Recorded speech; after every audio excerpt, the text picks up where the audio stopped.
And so began the House of Normandy, and what would be a messy few hundred years to our claim to the French territory. William ventures out to restructure the court taxes in his way.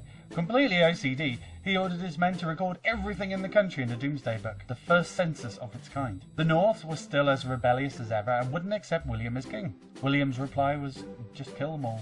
And so the North was really easy to survey. Well, I think the surveyors were a bit lazy and tired by then, but anyway, that's why Northumbria in the Doomsday Book is just listed as barren wasteland. William the Conqueror, as he's now known, was wounded one day on his horse, which ultimately left to his death. Yeah, there's a lot of death in this story. In his will, his three sons were given something different. Robert was given Normandy, William got England, and Henry was given money. Henry was rightly annoyed, and was always jealous of his brothers. One day, whilst hunting, William II of England was attacked by an arrow and died. And so, in 1100 AD, Henry became King of England. People had their theories, but Henry had his alibis. But anyway, he beat Robert to the throne.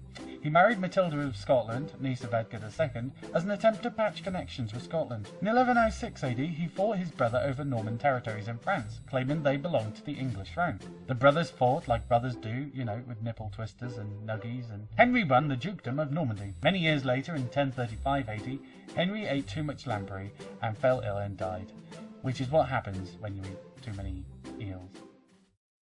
What were you thinking? That's lamprey. Really? Anyway, after nearly 13,000 days on the throne, he was the longest reigning King of England since Ethelred.